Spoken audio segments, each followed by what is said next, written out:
You want to make money selling woodworking products?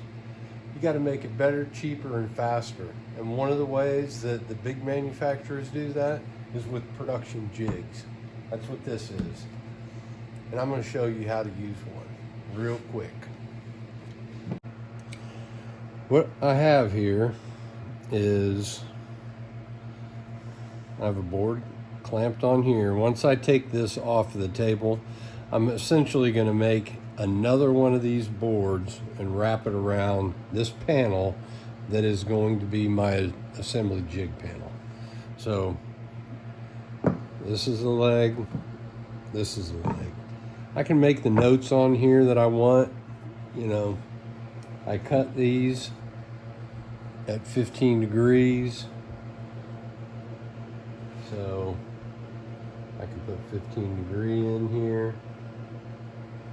You know, whatever I want to put in there. I can make any kind of notes that I want, and they'll always be here.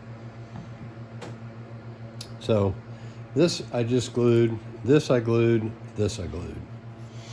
And these are leg sections. Now, I took the time, it's all squared, it's all good, it all lines up exactly the way I want it to. And next time I build one, I do that piece. Then this section literally stops. You can see my lines that I marked. I put this in here. This stops this. So I'm set. My position for my A-frame, my trestle base, and you can make whatever floats your boat, you know. Now, the other piece that I have is this piece that goes across the top. You know, you don't want to go just crazy putting a bunch of clamps in here. And here's a perfect example. If you put big, thick pieces on either side of this, and you both sides of this, and you jam it together, and then you go and glue, well, you don't have as easy access if you're wanting to nail or pin.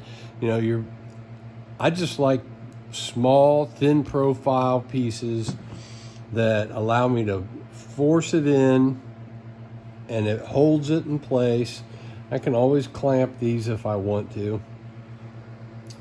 So try to stay away from big blocky pieces that entrap your pieces.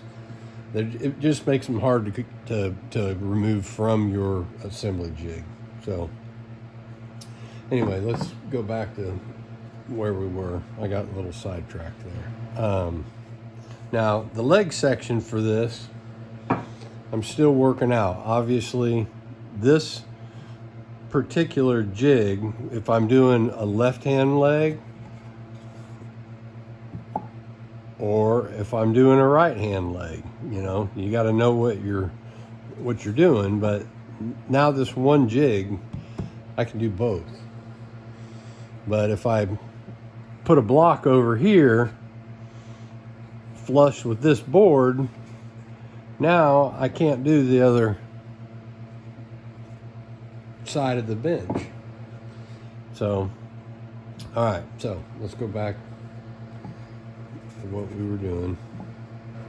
My bench seat pieces are going to be a 2x6 here, a 2x6 here, and a 2x3 1/4 going down the middle. So let me give you an idea of what I've got going here. I'm not going to make anything permanent at this point with this back, because this base is going to work for a couple different versions that don't have backs on them. So I'm going to make a few of them before I lock myself into something where I have to remake this jig, because I didn't know what was going to come down the pipeline. Essentially, that is going to be about it.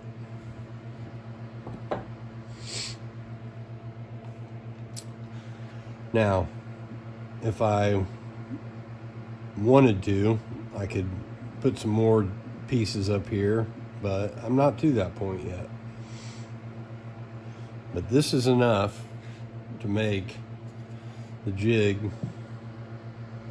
for my bench ends very easily. The advantage of using a jig: repeatability, reproducibility, time savings. It just saves you a lot of time. It's a great process. That's why manufacturers all use them. You can slap these things together quickly. Let's just see how long it takes. Now, granted, if you were going to build 10 benches, you're going to have 20 of these bases. So let's do a dry run. How long is it going to take to put your pre-cut pieces on this? Ready, set, go. Put one down. Line it up on the edge of your jig. Square it up. Make sure it's tight enough for you. Put this here.